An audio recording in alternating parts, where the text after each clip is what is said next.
Mark Fisher, author of After the Wall, Germany, the Germans, and the Burdens of History. What's the gap?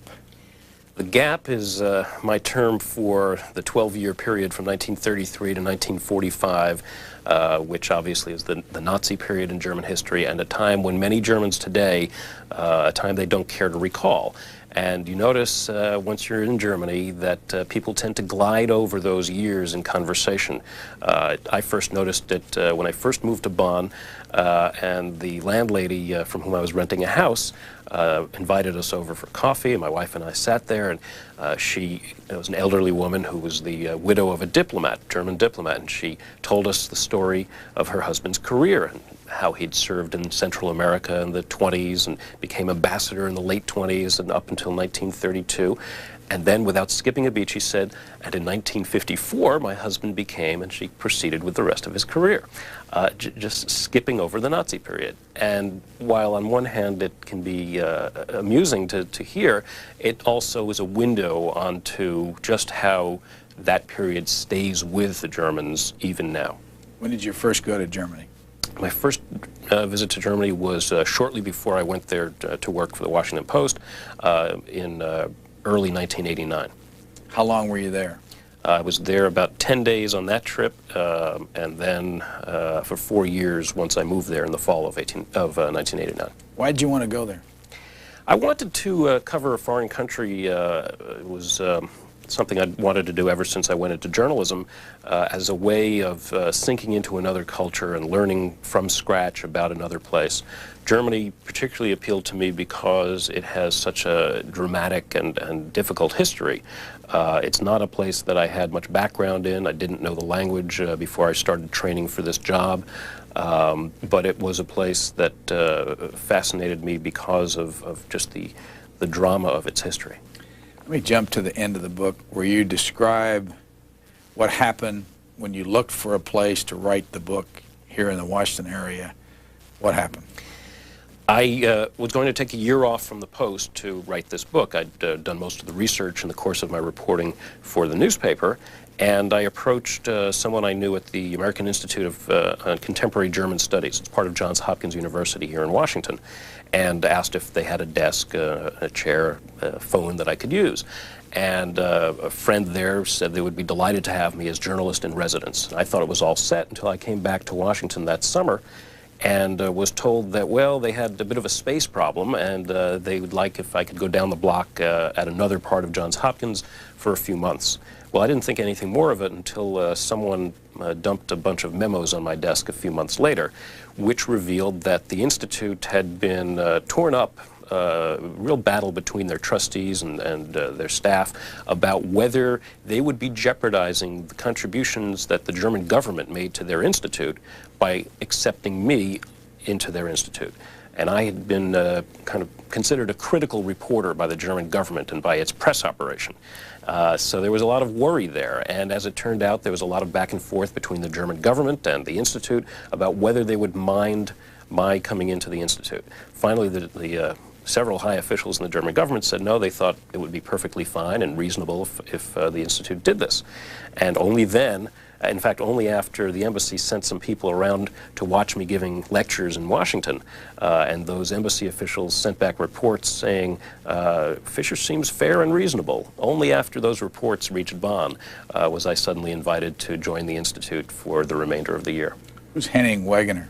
Henning Wegener was the head of the foreign department of the German Federal Press Office in Bonn. He was in charge, he was the keeper, as we call him, of the foreign correspondence there. And his job was to look at the reports that foreign correspondents were filing about Germany and see whether they meshed with the government's idea of what foreign reporters should be doing, and then take us to task for what he saw as our failings. And he was my frequent correspondent, both by phone and by fax and by letter back to my office here in Washington, frequently complaining that I was putting too much history into the stories, too many references to the Nazi and communist periods, too many comparisons with Germany as it once was. And he also felt that I was too tough on the Germans criticizing them for failing to respond to the neo-Nazi violence, the anti-foreigner violence that was going on in the first couple of years after the wall. Did you ever get a sense that they were suspicious of you because you're Jewish? I did. It was a question they asked me from time to time. Different government officials would ask me, are you Jewish? In fact, at one point, one of Chancellor Kohl's aides approached a colleague of mine at a party and said, is Fisher Jewish? And the friend said, yes, he is. And the aide replied, well, that explains everything. As if somehow there was a connection there between my religion and the way in which I covered their country for the newspaper. You did talk about a Jewish cabal.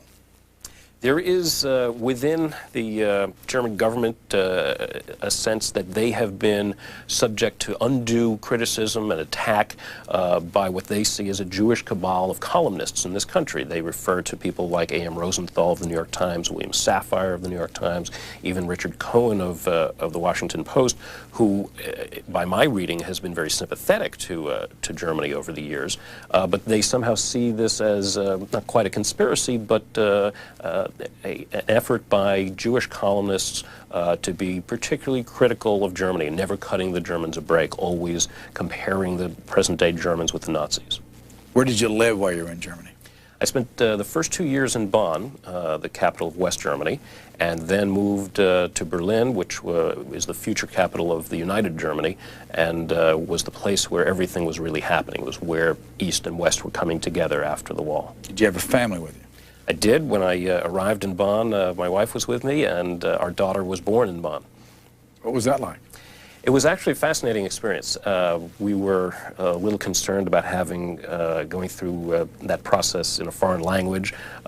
We went out of our way to find a doctor who could bring us through the process in English. And then when it came down to the hours of delivery, we actually did everything in German and had a great time doing it. And so that was very.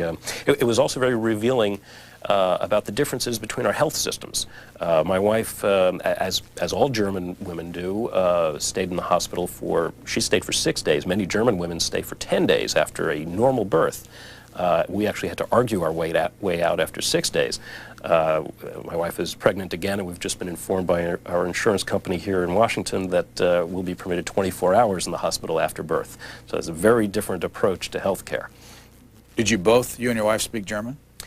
We both learned it for this adventure of being a foreign correspondent over there, and our German got to be pretty good, certainly well enough to do interviews and do my work in German. How did you learn it?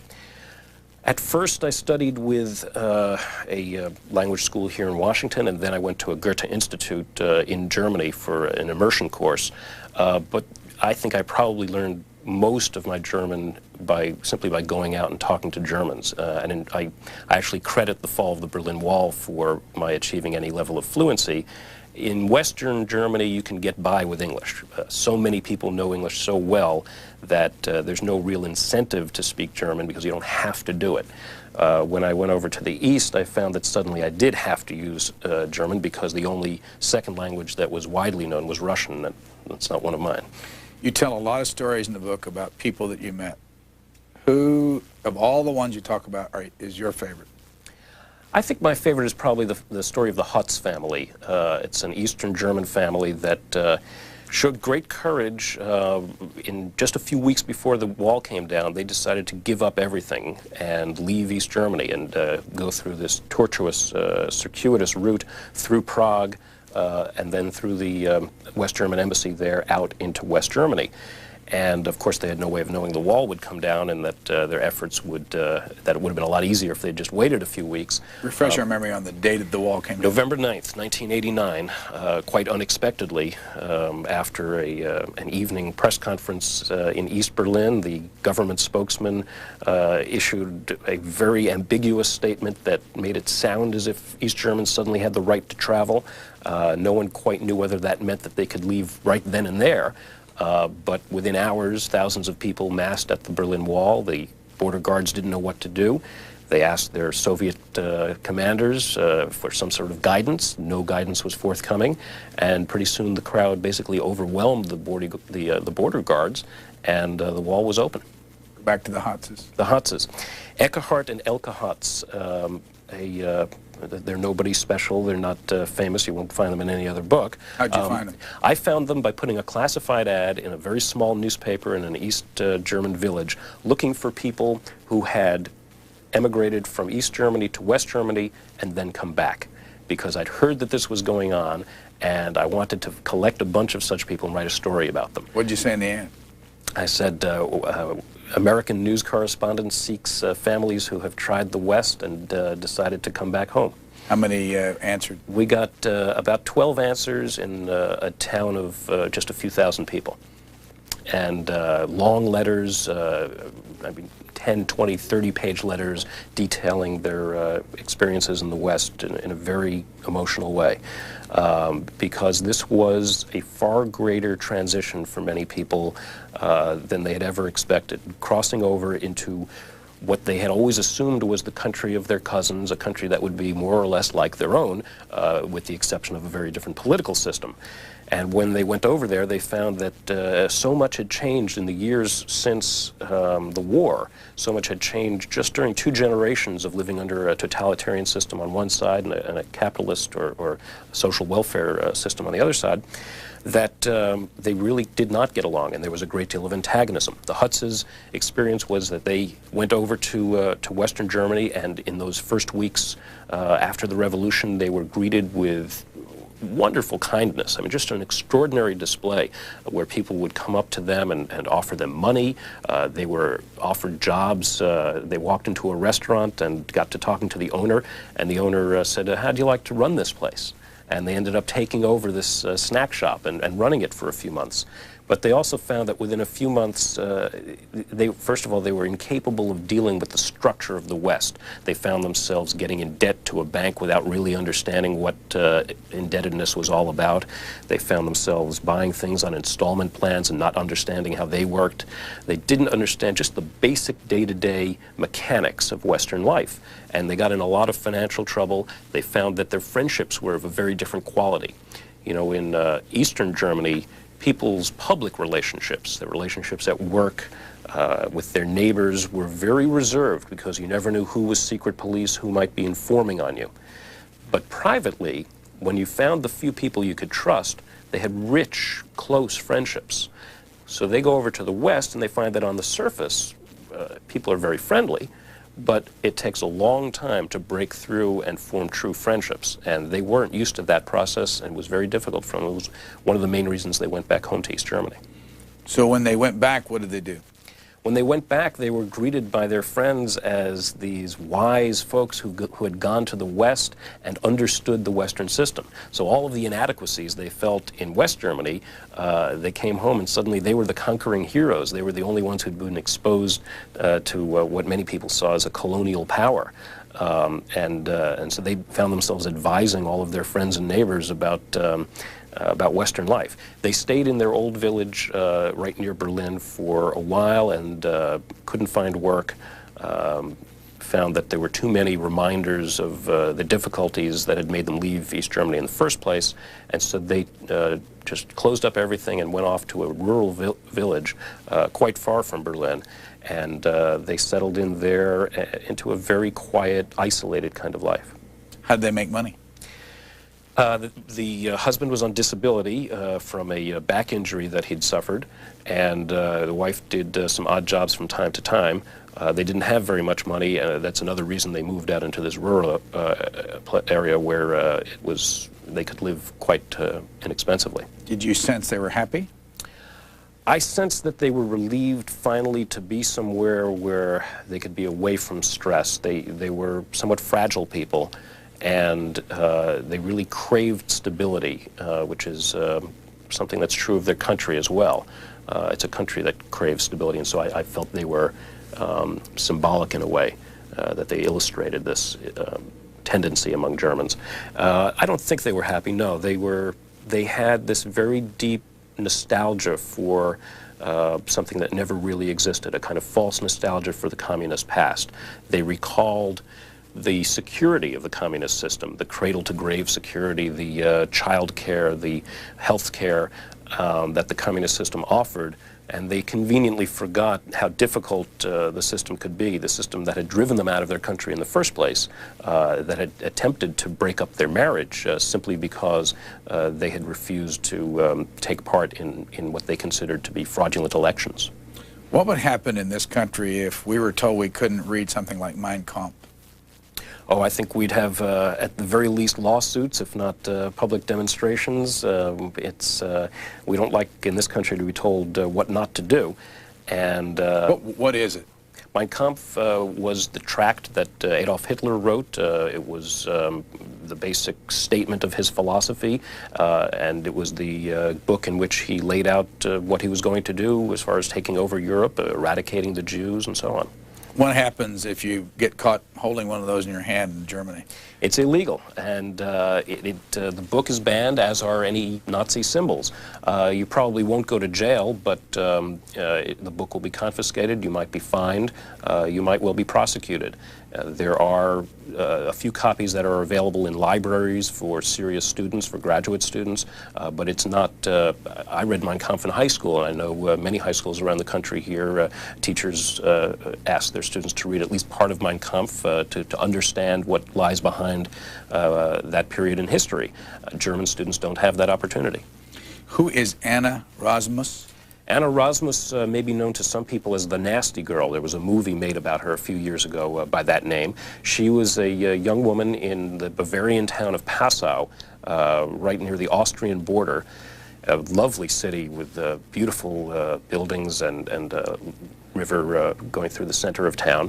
And Anna Rasmus, from a very young age, decided she wanted to learn about what her town was like during the Third Reich, at the time when her grandmother was young.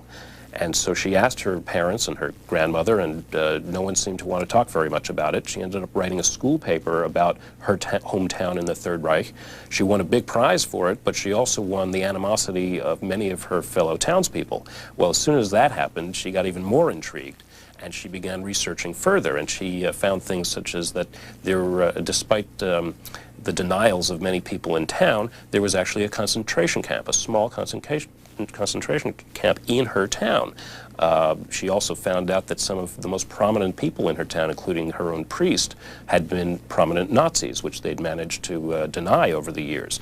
She forced the town to open up its archives so she could find old documents and newspapers that showed these facts, and she published 3 books about her hometown during the Third Reich. And as a result, she was ostracized. Her daughter was tormented in school. Her house was vandalized on several occasions. Her husband left her because he couldn't take the constant attacks. And Anna Rasmus is now living in the Washington area. She has left Germany after courageously sticking it out for more than a decade. She finally decided enough. Why did she come here? She came here both to complete her research. She's working on a fair number of documents that are held at the National Archives about her home region during the Third Reich, and she also came here because she founded a more tolerant society. What's she like? She's a very, she doesn't seem tough at all, and yet when you hear her story, you imagine this fierce woman has the confidence to stand up to an entire town's wrath. Actually, she seems very unassuming, almost timid. She's very funny. She has light, sparkling eyes and a big head full of curls. When I first met her, she was wearing these pink, fluffy bunny slippers and hardly seemed like a serious person. And yet she's intensely bright and intensely committed to this idea that Germans have an obligation to look deeply into their past, understand it, and confront their elders and ask themselves, what would I have done? Where would I have stood during that time? Where did you talk to her? I spoke to her in her home in Passau, which was a small townhouse, a modern townhouse, not far from the university where she'd worked. What's the story mean? I think it means that even today, half a century after the war, there are Germans who are struggling to come to terms with that period and trying to understand how their relatives behaved and trying to put themselves in the mindset of 1933 and what I would have done. And there are also Germans who just don't want to hear it anymore, who think it's enough time has passed. Why are we beating ourselves with this issue over and over? Why do we let the rest of the world constantly judge us by the standards of a half century ago? Who's Bruno Ritter? Bruno Ritter is a Polish-born Jew who watched as his whole family was destroyed in the Holocaust, as his mother was deported from in front of his eyes. He watched as his entire village was emptied out by the Nazis. And he managed to escape on several occasions from the Nazis who were cleaning out his Jewish ghetto. He eventually ended up in a concentration camp, a series of concentration camps, and was liberated and taken under the wing of a young American lieutenant from Kansas City, who taught Bruno Ritter English and eventually took him home to Kansas City, where Bruno attended high school and ended up back in the U.S. Army, this time as a soldier rather than as a ward. And he ended up back in Europe translating for the U.S. Army and spent the rest of his life in Germany, managing a PX for some time, and now in retirement selling insurance. The remarkable thing about Bruno Ritter is that he went about 35 years without mentioning the fact that he was Jewish or the fact that he lost his entire family, without mentioning that to anyone, including 2 wives. Even his own daughter didn't know. He never told a soul until the moment when he read in Stars and Stripes, the American military newspaper, that Joseph Schwamberger, a Nazi commander who had been the commander who cleaned out Bruno's hometown of Jews, that commander was being extradited back to Germany and would stand trial for war crimes. When Ritter read that, he suddenly decided his silence had to end, and he would go and volunteer to the prosecutors that he would testify against Schwamberger. He went and did that, and his story, when I met him in Garmisch-Partenkirchen in Bavaria, he still had great pride in the strength that he had had to keep this secret for so long, and yet he was so eager to tell the story and to remember his parents and to remember what Schwamberger had done. And he had witnessed as Schwamberger had stood and actually shot people, and he'd witnessed as Schwamberger and his dog had paraded through the ghetto, ordering that Jews be shot. Where is he today? Where does he live? Ritter lives in Garmisch, a very pretty town in Bavaria. How old is he? He would be in his late 60s now. And how did you find him? I found him through a reporter I knew at Stars and Stripes, who he had contacted after he read this article about Schwamberger. Where did you grow up? I grew up in the Bronx in New York City. Your parents, are they still alive? Yes, they're both alive and still living there. What do they do? My father is a professor at the City University in New York, and my mother teaches in the New York City public schools. And what's your dad teach? He teaches education, trains teachers, and teaches the psychology of education. And your mom? She's a reading teacher at the elementary level. What influence did they have on you when you were growing up, as you know, to become a journalist? Well, there hadn't been any journalists in my family. I think they instilled in me a great curiosity, which I think is the basic ingredient of any journalist. They also a great love for reading, which is another prerequisite for being a good journalist. They, I think they were perhaps somewhat perplexed that I didn't go into academia, and amazed that I would go into a job where don't get the whole summer off to think and explore other areas, but certainly they got me going in the direction of wanting to discover the world and understand other people and communicate that somehow. Where'd you go to college? Princeton. Why there? It was a place that appealed to me in part because of its tradition and history as a great university, and also because it had a very strong history department, which I was very interested in. It's also where I got in. What year did you get out? In 1980. And how about journalism? When was the first time you thought you wanted to be a writer or a journalist? Well, I probably could trace it back to having edited a fifth grade newspaper in school, but I didn't get more involved until my high school newspaper, and then proceeded to work as a stringer, a part-time correspondent for a number of newspapers while I was in college to help pay the freight of my tuition. What was your degree in, by the way? It was in history. And your first job? My first job was at the Miami Herald in Florida, where I did everything from chase police calls to cover city councils and zoning meetings and just the basics of journalism. Were you there when the famous Gary Hart story was written? Actually, I was at the Washington Post, but I covered it for the Washington Post. And how long have you been at the Post? Since late '86. Where'd you meet your wife? I met her in New York through mutual friends. How long have you been married? I've been married 11 years. Now, if somebody said to you, Mark Fisher, you have to live in Germany for the rest of your life, what would your first reaction be? I'd rather be home. And that's, I probably would say that about almost any country. But I think I'd be quicker to say it about Germany because it's a more different culture than we might expect, or certainly than I expected as an American. I think we like to think of Germany as being very much like our country and Germans being very much like ourselves. And, you know, Germans are perhaps the largest ethnic group in this country. About 1 in every 4 Americans has some German heritage.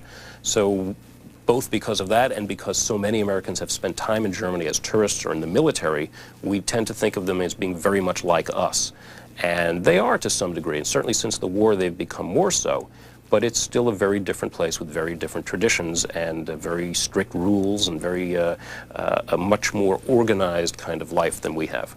When did you find yourself becoming uncomfortable? From time to time. It wasn't a constant thing. I very much enjoyed living in Berlin especially, and there were some aspects of German life that I absolutely loved.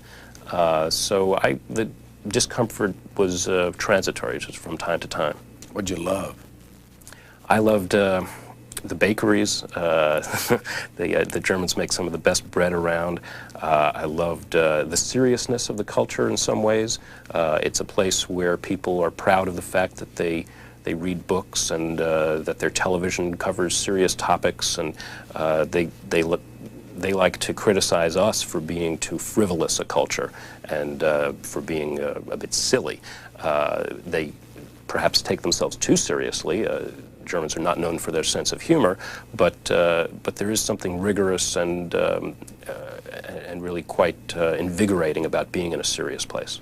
You mentioned somewhere in your book that there's something like only 12 scholars in the entire company that are studying the Nazi era.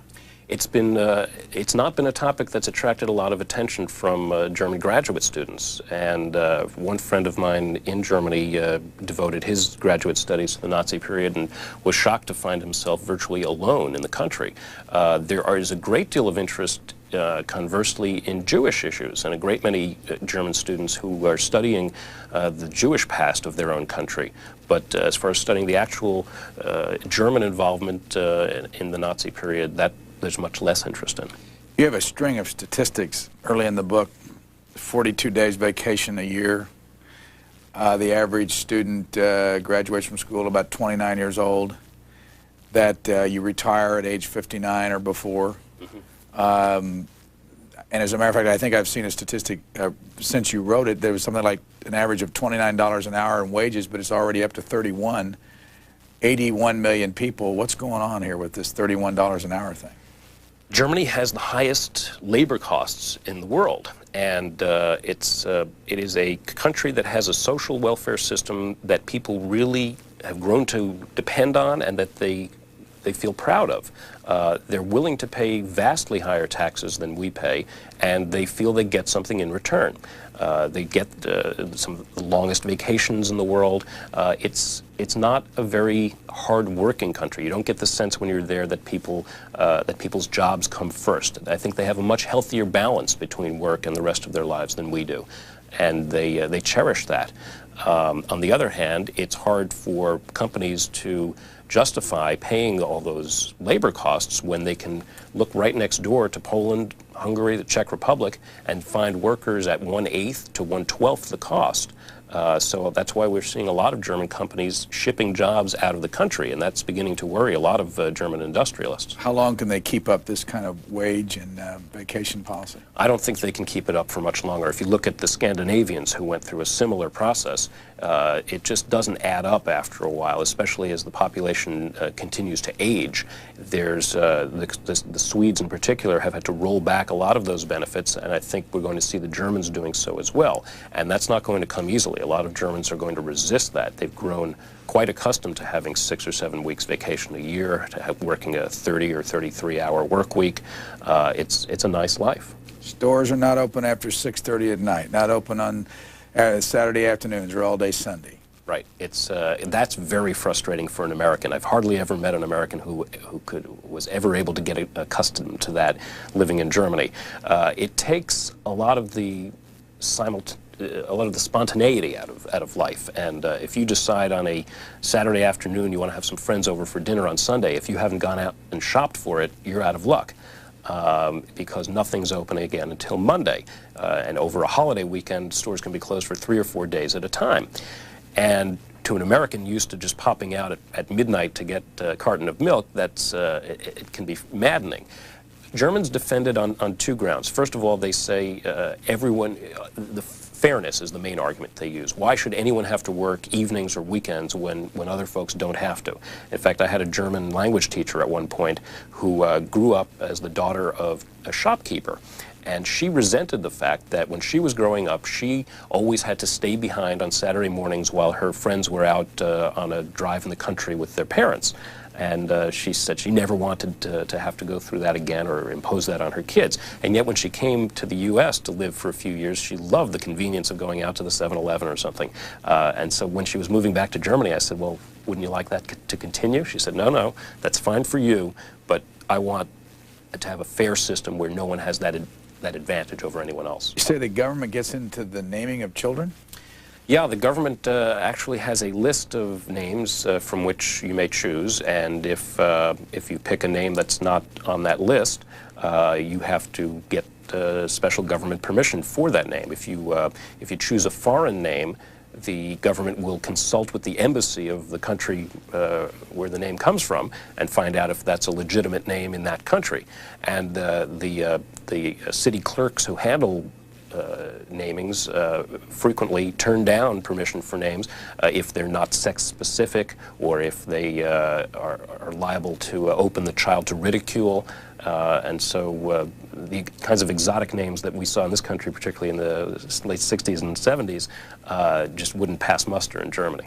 What about this thing about a form that had to do with the size of someone's nose? You were denied that there was such a thing? Yeah, the German Interior Ministry at one point a couple of years ago developed a form that immigration officers or border officers could use to categorize people who were coming into the country seeking political asylum. And part of that form included a series of diagrams of different nose shapes. There were no labels on them calling one by one ethnicity or another, but it was clear that that was the intent. And at first the government denied that this existed, and then when someone who'd gotten a copy passed it on to me, I was able to show it to them, and they did finally admit that it existed, but said that it had was not derogatory in nature. Did you have to tell them what your religion was on I remember some reference to a form? Yes. All residents in Germany are required to keep the government apprised of where they are, where they live. And so when I moved from Bonn to Berlin, I had to file documents saying that I was moving and where my new address would be and so on. And part of that form that I had to fill out demanded to know my religion. And given my American background and my reading of history and the McCarthy period, I was loath to do that. I didn't want that kind of private information going onto a government form. Also, I just wanted to test the system and see what this was all about. So I said, no, I declined to do that. And the clerk got very upset and went and got a supervisor, and they brought out law books, and they showed me that indeed I was required to do this. So just to test it a little further, I said, well, I don't want to do that. If there's something you have to file or about me or something, that you go ahead and do that, but it's not a question I'm going to answer. And so they wrote a code down there. I don't know what the code meant, but they just wrote a code down and sent me on my way. You say that 6 million of the 81 million people that live there are Auslanders? Yeah, Ausländer, foreigners, and the German word means outlanders, people from outside the country. Of course, we probably wouldn't consider most of those people to be foreigners. Many of them have been in Germany for generations, particularly among the Turks, who make up almost half the foreigners in Germany. Many of those Turks have been there for 2 or 3 generations, and in some cases among the younger ones, they neither speak Turkish nor have ever been to Turkey except for an occasional visit to a grandparent. And they consider themselves Turkish Germans or Turks in Germany. And yet the government considers them foreigners and has sought in recent years to send them home by offering them financial incentives. But most of the Turks don't want to go home at this point. They've been in Germany as long as they can remember, and they consider it their home. Unfortunately, they don't have all the privileges that Germans have, and Germans still perceive them very much as a group apart from the natives of that country. German citizenship is still defined by a 1918 law in which a German is someone who has German blood. Could you have become a German citizen? No, I would not be eligible for German citizenship unless I lived there for an extended period of years, and then only after I'd passed various language and culture tests. And it's a difficult, onerous process. It can be done after a long period, but I would have to have given up my American citizenship. Gabrielle Puschel? Gabrielle Puschel was her maiden name. Say that again, Puschel? Puschel. And she is better known in the book as Gabrielle Jonan, which was her married name. It's a story of a dedicated, brilliant young woman who, an East German woman who fell in love with a Greek student who lived in West Berlin and came over the wall for occasional day visits. What year were they? This was in about 1969 or so. And Westerners were allowed to come through the wall as long as they exchanged a certain amount of money each day, and then they had to leave by the witching hour of midnight. But the Easterners couldn't go the other way. Exactly. And this Greek student went over and courted Gabrielle. They eventually married and had a son. And But you say they had a son before they got married. actually, yes, they had a son first. Then Why couldn't they marry, or could they? it would have been very difficult for them to get government permission to marry, simply because he lived in the West and she lived in the East. There was no prospect of her being allowed out of the country, and he was not likely to move to the East. Their hope was that if they married, the government would allow her to leave, and there were occasionally cases where people were permitted to leave when they married a Westerner. But there were also a good number of sham marriages that were created expressly for the purpose of freeing someone from the East, and so the government was very wary of giving permission to these people. So they had a son, they then married, and soon after that, the husband was arrested when he was entering East Germany. He was arrested and charged with being a CIA spy. He was, it now appears in retrospect, given some of the documents that have come out, he was actually talking to the CIA, but he seemed to be talking to the CIA about getting his wife out of East Germany. In exchange, they had enlisted him to find out about his wife's life and about the place where she worked. She had a low-level job in the Cuban embassy in East Berlin. So there was some, if you want to call it spying or cooperation or informing, whatever it was, that was going on. He ended up in jail. She decided that she heard from friends who had connections in the secret police that she was going to be arrested. She decided she had to get out. And so it's a lengthy story in the book, but just the condensed version is that she eventually did find her way through very dramatic means, including hanging from the bottom of a truck on her way from Bulgaria to Turkey. She did eventually get out of the country, but she left her 3-year-old behind with her parents, and within months after her departure, the 3-year-old was taken away from her parents and given to a loyal communist couple who had been seeking to adopt a child for a long time. This was one of hundreds of cases that took place in East Germany known as forced adoptions, where the government took children away from dissidents or people who were not in the government's good graces and gave those children to good, loyal communists. Gabrielle did not see her son again for 19 years. She fought an incredible battle through the United Nations, through the West German government, through the press, in an effort to see her son again, and she did not find him until he managed to contact her on his own when he grew up and became a somewhat rebellious teenager in East Berlin. He eventually did come over to the West to live with her right around the time the wall came down. And yet they lived together for only a year. They had grown so far apart. He had been raised with such different values from those that she would have given him that it was really irreconcilable. You talk about the fact that they spent hours on the phone. Yes. In the months before they were able to meet physically, once they had established contact, he called her from East Berlin, and they would spend 6, 7, 8 hours a day just talking on the phone. And that was the period, the one time when she felt like she did have her son back, because there were so many things. He had these little wisps of memory of his real mother, and he'd always asked his adoptive parents, didn't I have an aunt or someone who had long black hair? Didn't I have an aunt who had a little dispenser on a coffee table that sent out chocolate eggs? And they would simply deny these little memories that he had of his real mother. And so here finally was his chance to bring those memories back and to learn who his mother was, and for her to find out what had happened in all those years. But you take it even a step further, because she had another child by another... She did. She had a younger son named David, who she brought up as she would have wanted to bring up her first son, and he became an accomplished violinist. He's played concerts here in the States many times. He's really quite a superb young man, and an intellectual, someone who has, as Gabrielle has, a love for books, a love for learning, and she talks very bitterly about having given up this child who she thought could be a great pianist, and what she got back was a working-class young man who had no great dreams in the world and who had no great love of learning. And she's very bitter about this. She seems overly bitter. When you meet her, you get the sense that, well, couldn't she just leave those issues aside and love him for what he is?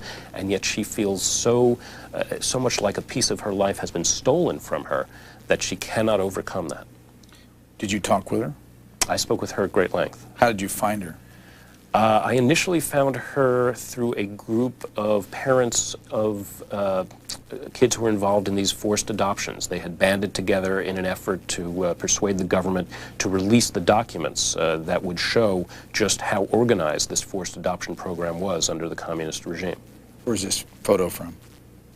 That's a photo from the night of German unification, when the two Germanys became one, October 3rd, 1990, and a glorious night when there were tens of thousands of people at the Brandenburg Gate, which is the building you see there, great symbol on Unter den Linden, the main boulevard of East Berlin, and people were out waving flags and shooting fireworks in the air. It was a very moving moment. Where were you?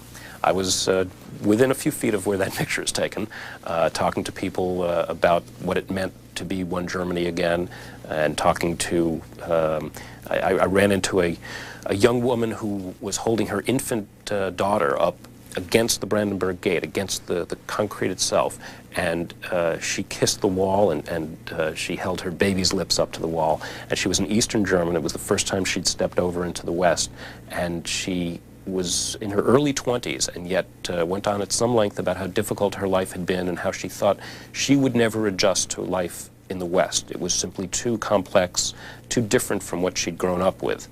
But she prayed that her daughter would be able to make that adjustment. You traveled to Halle and met the psychologist or Yes. psychiatrist. Which His name is Hans-Joachim Matz, M-A-A-Z. But what is he? A psychologist? He's a psychiatrist. Psychiatrist, and you called him the psychiatrist, what, of the East? Yeah, he was one of the few. He's a psychoanalyst, actually, and he was one of the very few psychoanalysts who were permitted to pursue that specialty in East Germany, where they didn't have much patience for that field. And he went to extraordinary lengths while the wall was still standing to have contact with Western members of his profession, and he would invite Western psychoanalysts from Britain and France and West Germany to come visit him in Halle.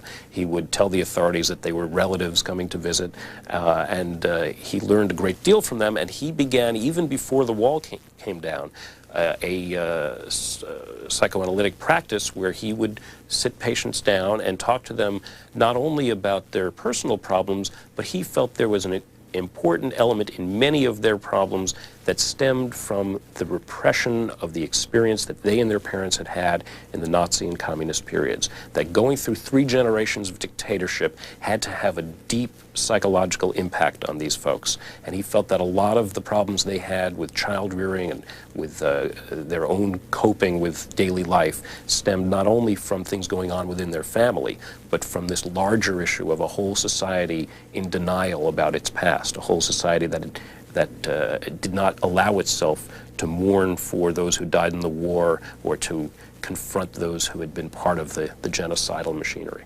Who's the lost generation?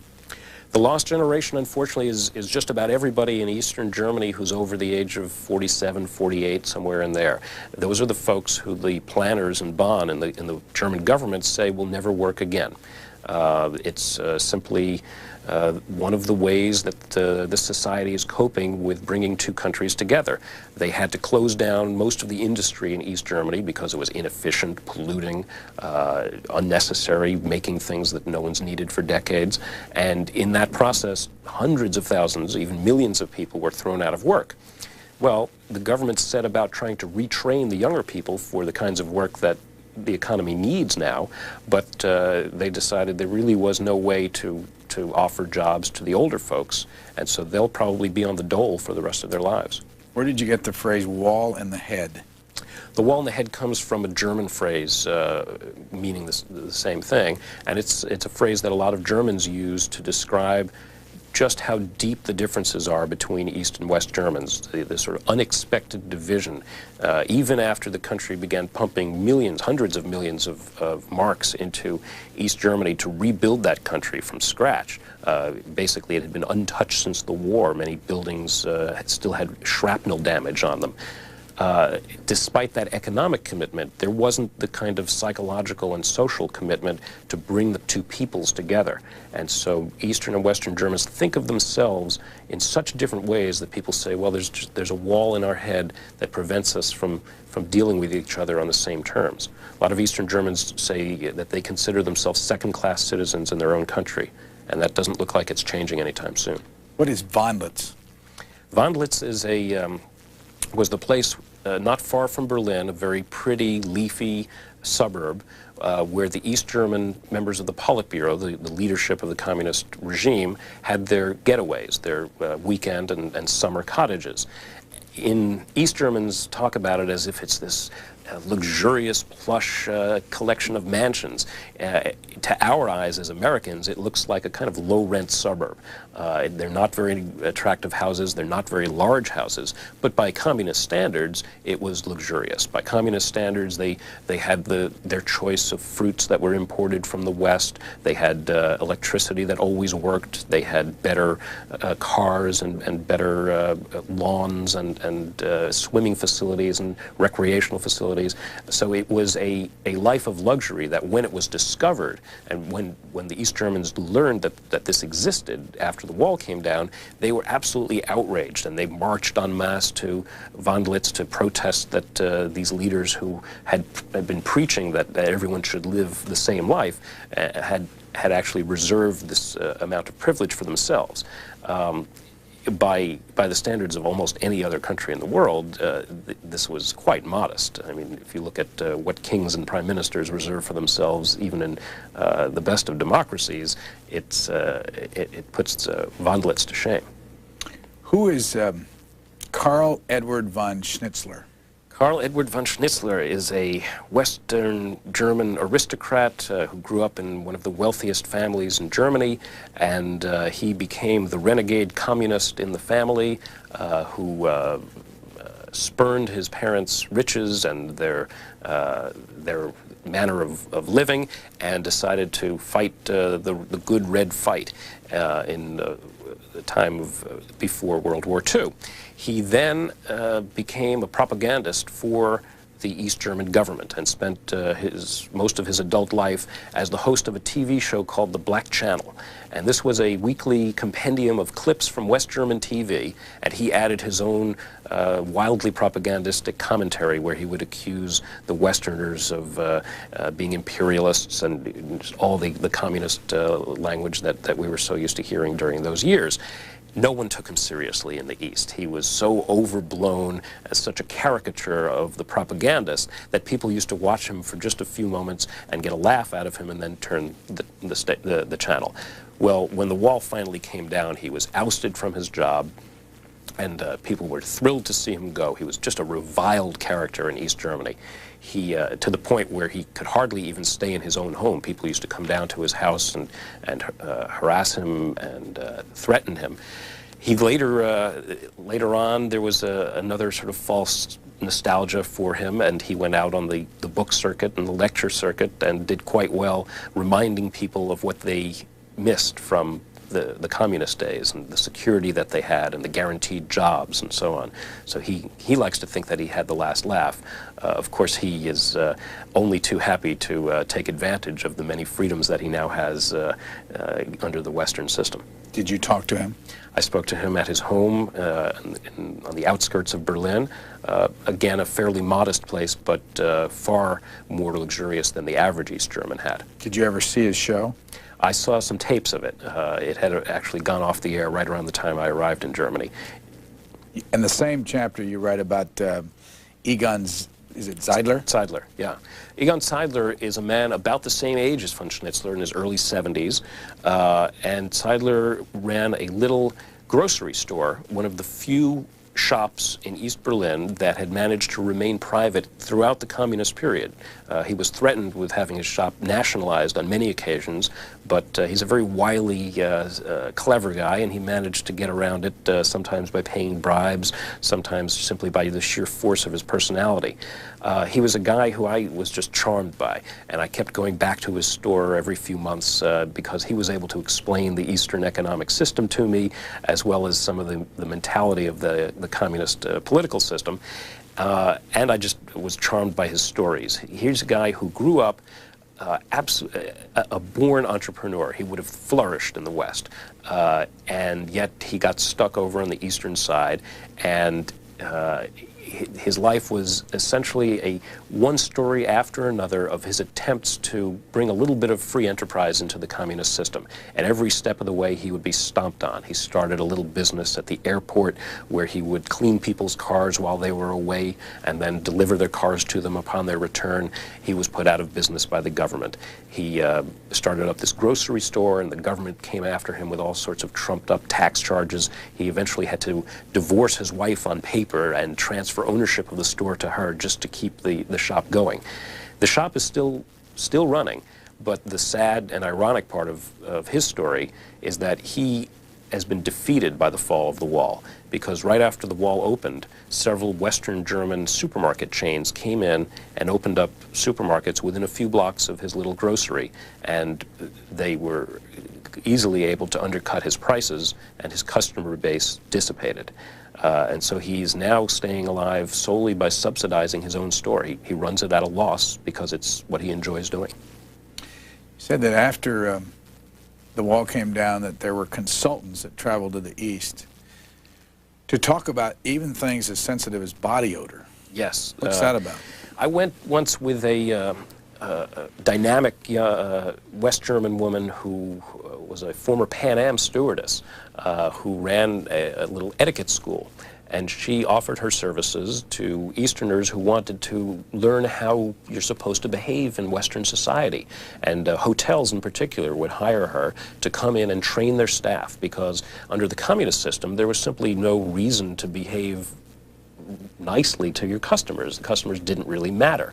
There was a limited number of rooms, they were rented out, and the hotel didn't particularly care whether the customer came back or not.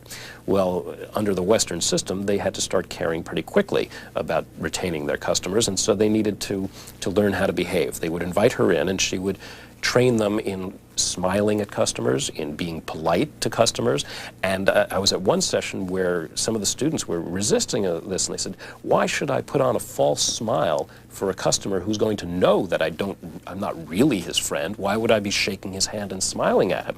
And so she had to explain from scratch why it is that we have rules of etiquette and what people's expectations are when they're on vacation. And indeed, it did get down to the question of body odor when she said, do you think that you have an obligation as a hotel worker to smell pleasant to the customers? And several people raised their hands and said, no, that's none of the customer's business. And so once again, she explained patiently why we do this. And some of the students were quite intrigued, and others were quite resistant. They felt this was part of the phoniness of Western society.